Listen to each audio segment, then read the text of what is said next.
आज की नाही या कैऱ्यांचं मला आंबट गोड असं लोणचं बनवायचं होतं.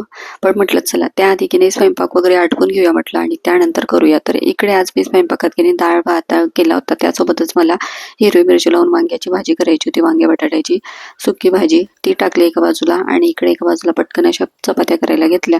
स्वयंपाक आटोपला म्हणजे कसं दुपारी मला निवांत करता येईल म्हटलं. मग सगळं आटपून घेतलं. त्यानंतर म्हटलं चला आता केसांचा गुंता वगैरे काढून घेते आणि कसं स्वतःचं पण छान असं फ्रेश आवरलेलं असलं ना की बरं वाटतं. मग कुठलीही गोष्ट करायला घेतली की फ्रेश वाटतं. त्यामुळे इकडे की नाही आता गुंता वगैरे केसांचा काढून घेते आणि स्वतःचं पण नीटनेटकं आवरून घेते. आणि स्किन केअर म्हणाल ना तर जास्त काही मी लावत नाही, फक्त मॉइश्चरायझर आणि सनस्क्रीन लावते घरी असताना. बाहेर ज्यावेळेस जायचं असेल ना त्यावेळेस मग थोडासा लाईट लाईट मेकअप करते. छान वाटतं ना, असं फ्रेश वाटतं जरा. घरी असलं तरी पण थोडंसं नीटनेटकं राहिलं की तेव्हा छान वाटतं. तर इकडे आता सगळं आवरून घेतलं आणि झालेला पसारा सुद्धा लागलीच आवरून घेत असते मी. म्हटलं चला आता किचनमध्ये आले आणि किचनमध्ये की नाही थोडी भांडी पण होती. आता ती मी एकत्रच घासणार होती. फक्त जी घासून झालेली भांडी होती ना सकाळी, तर तेवढी फक्त मला लावायची होती ट्रॉलीमध्ये. पण त्याआधी की नाही हे जे मनी प्लांट आहे ना तर त्याच्यामध्ये पाणी मला बदलून घ्यायचं होतं आणि ते छान असं ग्रो होतंय. तर म्हटलं चला त्याचं पाणी बदलत राहिलं म्हणजे व्यवस्थित राहील म्हटलं ते. तर ते मी तिथेच किचन ओट्यावर ठेवत असते.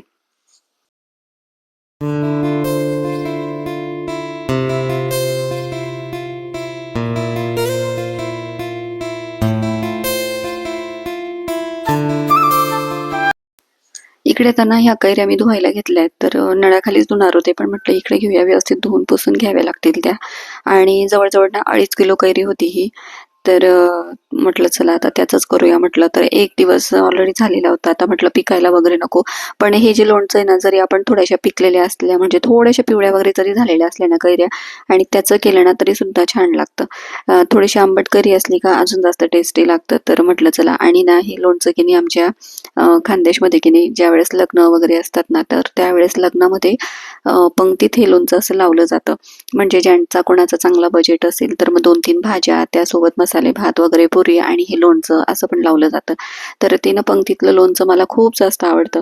आणि एकदा आईने केलं होतं आणि तेच माझ्या लक्षात होतं. म्हटलं चला मी दरवर्षी थोडंसं का ना पण करते मी.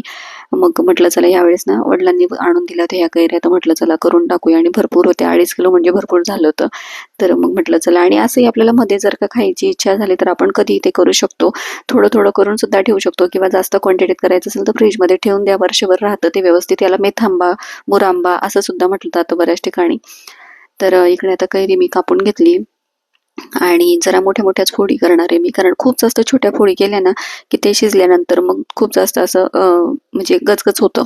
त्यापेक्षा थोड्याशा मोठ्या फोडी करायच्या म्हणजे मग व्यवस्थित राहतं ते आणि खायलाही बरं पडतं. मग 1-2 फोड घेतली का ताटात. आणि वरण भातासोबत जर का तुम्ही खाल ना तर तुम्ही फॅनच होऊन जाल. खूप छान लागतं बरं का. मी खूप जास्तीची अशी तारीफ नाही करत आहे, पण वरण भातासोबत पण खूप छान लागतं तोंडी लावायला. तर इकडे आता सगळ्या फोडी मी बारीक करून घेते. त्यानंतर गूळ घेतलेला आहे. तर जवळजवळ अर्धा किलोच्या वर गूळ आहे हा आणि तो पण बारीक करून घेतलाय मी. तर इकडे आता पातेलं ठेवूया गॅसवर आणि त्यामध्ये थोडंसं तेल घालायचं आपल्याला, खूप जास्त नाही. थोडं तेल घालायचं आहे. तर व्हिडिओत दाखवल्याप्रमाणे तेवढं तेल घालून द्यायचं आपल्याला. तेल छान असं तापलं की त्यामध्ये आपल्याला आता फोडणी द्यायची. तर यामध्ये जिरे मोहरीची फोडणी आपण घालू शकतो. जर का पिवळी मोहरी असेल तुमच्याकडे लोणच्याची तर तरी पण चालेल. आता काळी मोहरी घातली तरी चालणार आहे. इकडे आता मोहरी टाकूया. त्यानंतर जिरे घालायचं 1 चमचा आणि त्यामध्ये थोड्या मी आधी कैऱ्या टाकणार आहे, कारण आपण जर का लाल तिखट घातलं तर ते मग म्हणजे हळद आणि लाल तिखट कसं लागलीच तेलामध्ये जळायला होतं. तर त्यामुळे ना थोडंसं कैऱ्या टाकायच्या आपण त्यामध्ये, कारण तेल खूप तापलंय. आणि त्यानंतर मग हळद घालूया. हळद घातली की त्यावर मग तिखट घालूया आपण. तर आपल्या आवडीनुसार थोडंसं तिखट आपण 2 चमचे घालूया या ठिकाणी, 2-2.5 चमचे. आणि त्यानंतर मग त्यामध्ये आपण सगळ्या कैऱ्या व्यवस्थित टाकून द्यायच्या आणि त्यानंतर त्यामध्ये गूळ घालायचा आपल्याला. व्यवस्थित खालीवर परतून घ्यायचंय. तिखट चांगलं परतवलं गेलं की त्यामध्ये कैऱ्या घालायच्या आणि त्यामध्ये गूळ घालायचं. सगळं व्यवस्थित एकत्र आपल्याला पळीने घालून घ्यायचंय. आता ह्या एवढ्या दिसल्या ना पण शिजल्यानंतर ना त्या कमी होतात. तर म्हणून थोडंसं मोठंच पातेलं घेतलं मी आता. यामध्ये गूळ घालायचं आपल्याला आणि व्यवस्थित खालीवर करून परतून घ्यायचंय. आणि एवढा गूळ भरपूर होतो 2.5 किलोला. थोडासा मी राहू दिला. आता व्यवस्थित कालवल्यानंतर तो बाकीचा गूळ सुद्धा मी त्यामध्ये टाकून देणार आहे. तर आता राहिलेला गूळ सुद्धा मी टाकून देणार आहे त्यामध्ये. म्हणजे मग व्यवस्थित आंबट गोड अशी टेस्ट आपल्याला लागते. त्यामध्ये थोडं मीठ पण घालायचं आपल्याला. 1 चमचा मीठ घालणार आहेत आपण. तर आधी हे व्यवस्थित कालवून घेते.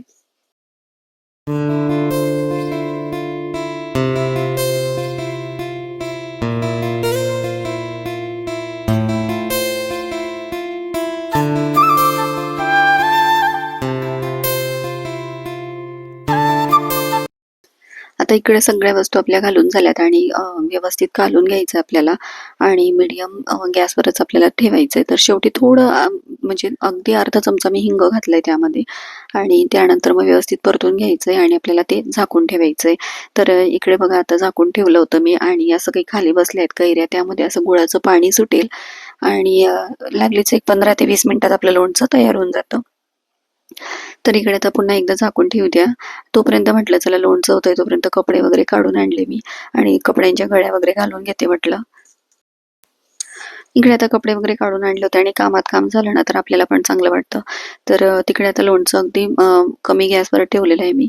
तर त्यावरच ते छान होऊन जातं आणि तोपर्यंत इकडे कपड्यांच्या घड्या वगैरे घालून घेते. मग ज्याचे त्याचे कपडे बेडरूममध्ये ठेवता येतात. तर इकडे आता परत म्हटलं लोणचं बघूया. तर बघा किती छान असं मस्त शिजले आहेत कैऱ्या वगैरे आणि आता गॅस बंद करून देणार आहे आपण. तर आपल्याला थोडासा जास्त सार पाहिजे असतो. हा सार नंतर घट्ट होतो. त्यामुळे थोडा जास्तच राहू दिलाय मी. तर जसं लोणचं गार होत जातं ना त्याप्रमाणे हा सार आहे ना थोडासा घट्ट होऊन जातो. त्यामुळे एवढा सार मी राहू दिला आहे. आपल्याला जर का खूप असं सुक्कं बनवायचं असेल तर सार मग कमी राहू द्या तुम्ही गुळाचा. तर या ठिकाणी आता गॅस बंद केला आणि गार करायला ठेवलंय. तर इकडे की नाही आता राजला आणि दीदीला थोडंसं म्हणजे पापड वगैरे आणि हे खायचं होतं, चकली वगैरे. तर या उन्हाळ्याच्या सीझनमध्येच हे पण खाऊसं वाटतं.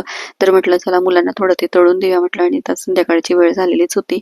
तर इकडे आता मी कुरडई पापड वगैरे, बटाट्याचे पापड, वेफर्स असं बरंच काही आणि परत काय आमच्याकडे याच्या वड्या आणलेल्या होत्या बाजरीच्या. त्या पण तळून खूप छान लागतात. गव्हाच्या बाजरीच्या वड्या. मग त्या पण तळायच्या होत्या थोड्या. तर थोडं जास्तच तेल लागतं मग तळायचं म्हटलं की मग म्हटलं चला त्यांना तळून देऊया आता आणि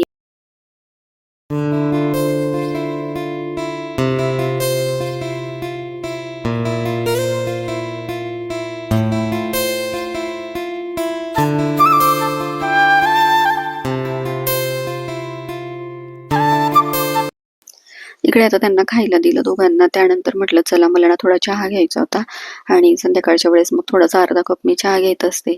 तर इकडे आता माझ्यासाठी चहा केला मी आणि मग म्हटलं चला थोडंसं चहा घेऊन बाल्कनीत बसूया थोड्या वेळ. तर संध्याकाळचं छान वाटतं थोड्या वेळ बाल्कनीत बसल्या कारण इतकी छान गार हवा पण सुटलेली होती ना. तुम्हाला पण दाखवते बघा हा संध्याकाळचा व्ह्यू. आणि आज की नाही पावसाचं पण वातावरण झालेलं होतं थोडंसं. पण पाऊस काही पडला नाही आणि इकडे आपली तुळस तर बघा किती बारीक बारीक तुळस पुन्हा यायला लागलेल्या आहेत ना. तर मला वाटलं आता काही येणार नाहीत म्हटलं पण परत ते यायला लागले बघूया आता. तोपर्यंत संध्याकाळची स्वयंपाकाची वेळ पण झालेली होती आणि आज की नाही मला ह्या कलबत्त्यात ठेचा करून घ्यायचा होता. म्हटलं चला आज ना ठेचा करूया म्हटलं मस्त मिरचीचा आणि टेस्ट करूया म्हटलं कसा लागतो ते. तर इकडे आता मिरच्या वगैरे भाजून घेतल्या, लसूण, कोथिंबीर असं टाकलं, थोडं मीठ घातलं आणि त्यानंतर मस्त मिरच्या त्यामध्ये ठेचून घेतल्या आणि मिरचीचा ठेचा केला होता आज जेवणात. तर चला आजच्या ब्लॉगमध्ये एवढंच आणि ब्लॉग कसा वाटला नक्की कमेंटमध्ये सांगा. थोडा पण आवडला असेल तर आता चॅनलला लाईक, शेअर, सबस्क्राईब करायला विसरू नका. भेटूया पुढच्या वेळेस. तोपर्यंत